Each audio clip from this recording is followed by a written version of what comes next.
Hello, my name is Alicia Yates, and today we're going to be focusing on chapters 13 through 16 of George Eliot's novel Silas Marner. Before we begin, we'll take a few moments to just review some key characters in this story.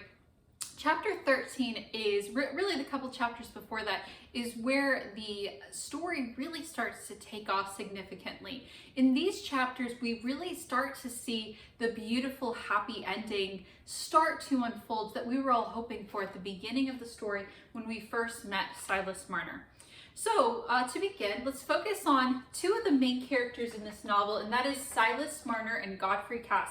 What have we learned about these two characters so far? Well, first of all, Silas Marner was exiled from Lantern Yard. In the very beginning of the story, our hearts broke for Silas Marner. We saw him falsely accused of crime. We saw his best friend betray him. And then we also saw him lose his fiance to his best friend in the whole process. And in the whole process of his having to leave his home of Lantern Yard was just very sad as well. In the church, they cast lots to determine that Silas was guilty. It was a very unusual practice that was very common during that time. And so we just saw the complete injustice that was done towards Silas Marner. My heart particularly was broken when he kept saying this phrase, God will clear me. God is going to take care of me. And in that moment, he didn't see God take care of the situation for him. So naturally, it crushed his faith. In this section of the story, we're going to see how our great God took his situation and put Silas in the perfect place he needed to be for just the right time. So when he comes to Ravelove initially, he was an outcast. At the beginning of the novel, he tried to help some people with some of the medicinal herbs that he knew how to use. He helped Sally Oates. And at the beginning of the novel, people, they just didn't understand it. So they called it his stuff. And it was very odd to them. It just made them the people of Ravelove, very suspicious of him.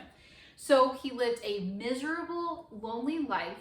And he lived his life as a miser. All he lived for was just collecting money from his weaving, just stacking his coins up, and not really enjoying the benefits that come from that kind of wealth.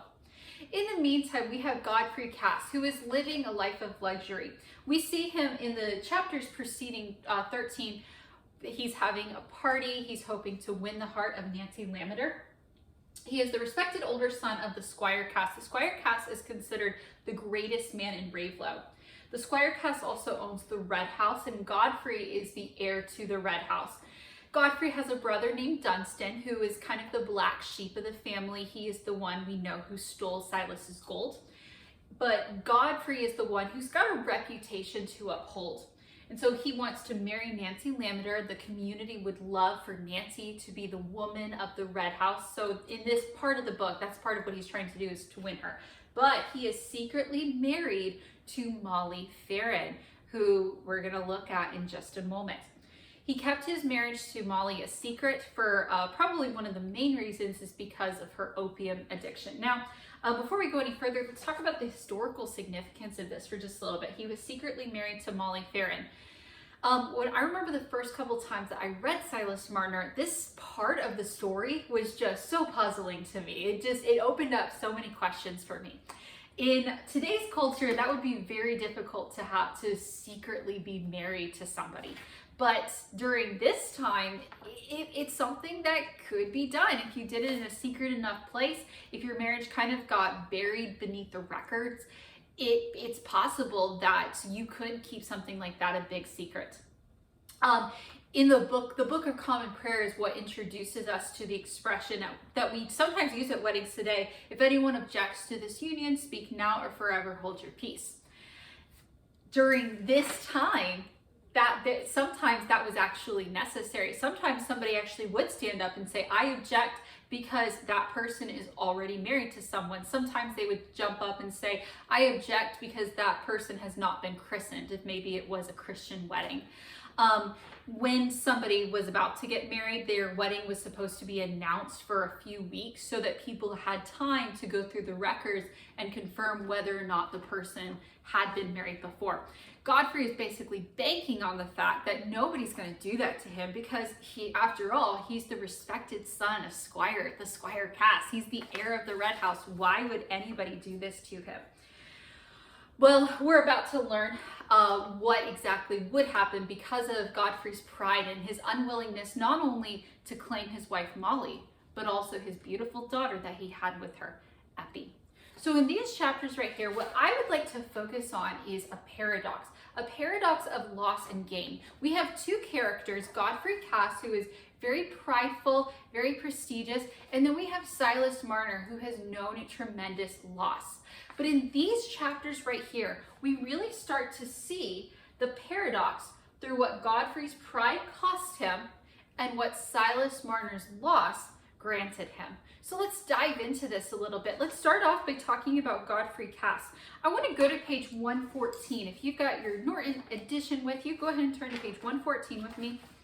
The pages, the paragraphs on this page right here just really reveal the depths of Godfrey's character, the depravity of his character. I am going to go to the top of page 114, and I'm just going to read the first 3 paragraphs. It says, "But when Godfrey was lifting his eyes from one of those long glances, they encountered an object as startling to him as that moment, as if it had been an apparition from the dead." So what is happening right here is Godfrey is at this party. He's trying to win the heart of Nancy.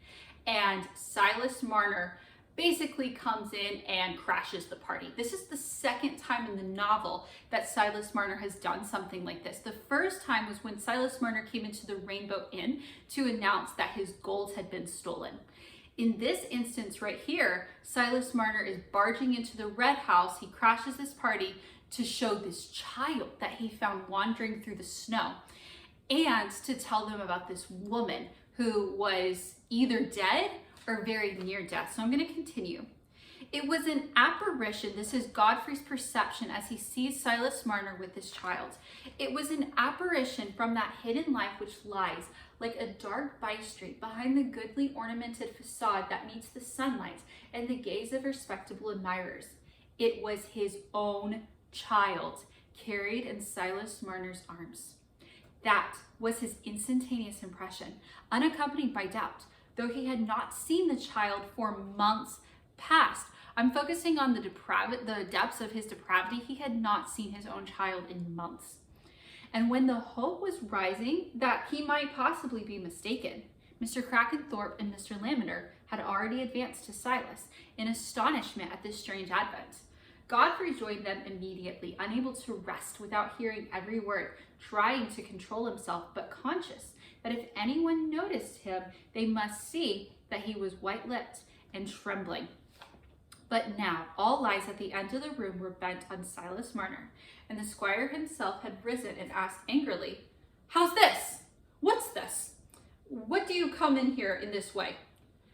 This is Silas's response. 'I'm come for the doctor. I want the doctor,' Silas had said in the first moment to Mr. Crackenthorpe. Now, in this instance, of course, everybody is just looking at Silas with this little girl, just wondering what in the world is going on. I want to focus on a couple lines that just really show us just how prideful, just how depraved Godfrey was.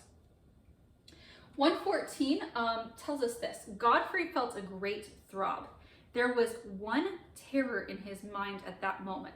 It was that the woman might not be dead. Here he is. He's trying, well, as a married man, he's trying to win the heart of Nancy Lamender. But of course, if somebody were to find out that he's actually married, he's going to be doomed. He's going to lose everything. That is the thing that is his greatest fear. People who live a life of duplicity also live a life of fear because they have so much that's on the line for them. That's Godfrey Cass right here. So this could be it. That this could be really good for him. If Molly just dies, then there's no problem in his mind, or so he thinks. So that reveals just the depths of his depravity, his pride. He's so focused on himself. And then also this heartbreaking line right here. So the women are just looking around like, whose child is this? And then Nancy turns to Godfrey and asks him whose child it is. And Godfrey's response, I don't know. Some poor woman who has been found in the snow, I believe. I don't know. I guess she's... He's too prideful to own up to the fact that this beautiful little girl who's been wandering is his own daughter. His pride causes him to lose that claim. I want to focus on that. So this basically then presents a dilemma for him. So let's go to page 117, and I'd like to read a little bit of 117 together. I'm at the very top of 117, halfway through the first line where it starts with deeper down. Deeper down, and half smothered by passionate desire and dread, there was the sense that he ought not to be waiting on these alternatives, that he ought to accept the consequences of his deeds, own the miserable wife, and fulfill the claims of the helpless child. And by the way, how much different this story would have been if he had. Now, we certainly are thrilled for Silas Marner by what he gained. But if those of us who have read the novel know that if Godfrey had just claimed her right then and there, the ending would have been so much better for him. But he had not moral courage enough to contemplate that active renunciation of Nancy as possible for him.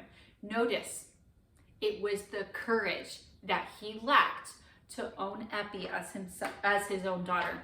So this creates this dilemma for him. And so we can just continue to see his selfishness just in the decisions that he makes. He is not going to claim Epi as his own.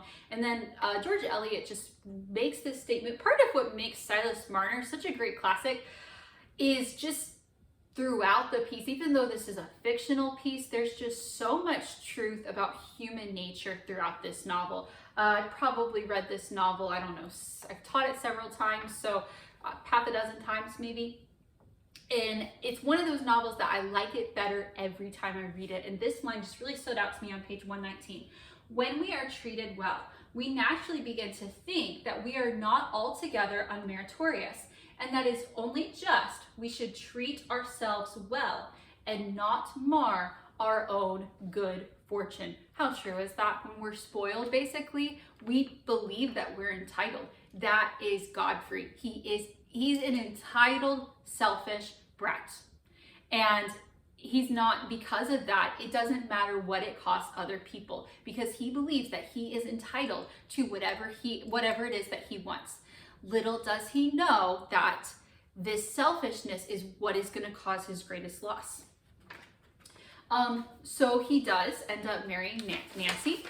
He does not tell Nancy that he was married to Molly Farron, that this child was his own. If you'll go over to pages 131, 132, we see them beginning their marriage together. And it's just, I feel so bad for Nancy as I read this section right here. I'm sorry, 132, 133. He plans to just basically live happily ever with Nancy. He's going to have children with Nancy, and everything is just going to work out great for them. And he does make the decision that he is going to, as he can, just as a nice man in the community, he'll help Silas Marner out financially. Silas Marner agrees that he will take in this child as his own, since nobody else is willing to claim her. And so Godfrey Cass, not willing to admit that he is the father of this girl, agrees to, just if he's got ways that he can help financially, to do it. Okay, and these are his thoughts. Again, just a very profound revelation of human nature. And that other child, not on the hearth, he would not forget it. He would see that it was well provided for. That was a father's duty. He basically believes that his only duty, it's not to love her, it's not to be be everything that she needs him to be, but to just provide stuff. Because to a man like Godfrey Cass, that's what life is about, just stuff. And then, of course, this is his loss. As we read further in the novel, we read more about Eppie's character. We fall in love with Eppie's character. She's just I consider her the true heroine of this story. And she could have been Godfrey's if he had allowed her to be, but he doesn't. Truly his loss. Let's then talk about Silas's gain, everything that Silas gained. Okay, so these pages right here only hint at the consequences that Godfrey would have. The chapters to come reveal much greater loss that he would continue to have for years. But his greatest loss truly was Eppie, who becomes the greatest gift that Silas Marner had ever received. So some things that he received: community acceptance. On page 120, it says, the softening of feeling towards him, which dated from his misfortune, that merging of suspicion and dislike in a rather contemptuous pity for him as alone and crazy, was now accompanied with a more active sympathy, especially amongst the women. So remember, at the beginning of this novel, people were just very suspicious of Silas Marner. They didn't know him. He culturally was very different from the rest of them. And so there's just naturally walls that they put up, suspicion in their hearts. But now, as they're seeing Silas interact with this young, helpless girl, the people in the community really have respect for him. So his community acceptance is growing, and then he also gains a very special friendship with the Winthrop family, which, as we continue to read in the novel, we'll find just how important that relationship would be. Now, there really is just a great irony in this whole story, and that has to do with Silas's true treasure. When Silas initially found Eppie, the reason he was what he saw was a lock of her hair. And when he saw the lock of her hair, he thought it was his gold. Now, whenever I teach that part of the book, I always point out, yes, that was his gold. He did indeed find his gold. Now, I'm not talking about the coins that he once thought were his most prized possession. That girl was his gold. She was his true treasure. She was what he needed. Let's go to page 125. I want to read a little bit of this together. On page 125, I'm going to start from the top. 1, 2, 3, 4, 5, 6, 7, 8, 9, 10, 11, 12. 12 lines down from the top toward the end of the 12th line. The child created fresh links between his life and the lives from which he had hitherto shrunk continually into narrower isolation. Unlike the gold, which needed nothing and must be worshipped in close-locked solitude, which was hidden away from the daylight, was deaf to the song of birds and started to know human tones, Eppie was a creature of endless claims and ever-growing desires, seeking and loving sunshine with trust and living sounds and living movement, making trial of everything with trust and new joy, and stirring the human kindness in all eyes that looked on her. The gold had kept his thoughts in an ever-repeated circle, leading to nothing beyond itself. But Eppie was an object compacted of changes and hopes that forced his thoughts onward and carried them far away from their old eager pacing towards the same blank limit, carried them away to new things that would come with the coming years. I'm just going to jump down to the last sentence of this. Just the very last line, warming him into joy because she had joy. Silas Marner truly was a changed man because he had found Eppie. What he thought he needed was his gold. What he really needed was Eppie, who would just be so much to him. Some of the things that happened after he adopted her, he gained just a greater purpose in life. If I want to go to 131 and read a little bit of this together. Let's talk about the purpose that Silas gained. So 131, right before the last paragraph, go up 1, 2, 3, 4 lines, last sentence before the last paragraph of 131. And now something had come to replace his hoard, which gave a growing purpose to his earnings, drawing his hope and joy continually onward beyond the money. I love this paragraph. In old days, there were angels who came and took men by the hand and led them away from the city of destruction. This is an allusion to Pilgrim's Progress. We see no white-winged angels now, but yet men are led away from threatening destruction.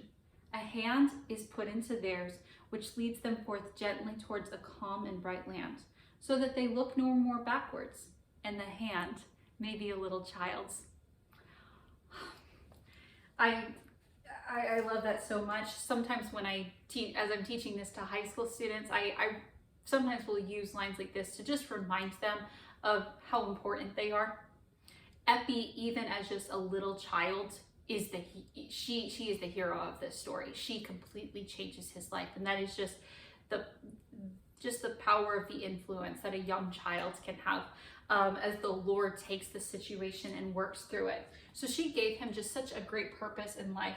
And then she also just gave him a tremendous peace. And this really is one of my favorite parts of the book. He is at a point now that he is able to share his story with others. I think that fact alone is a testament to the strength that he had gained from Epi's presence in his life.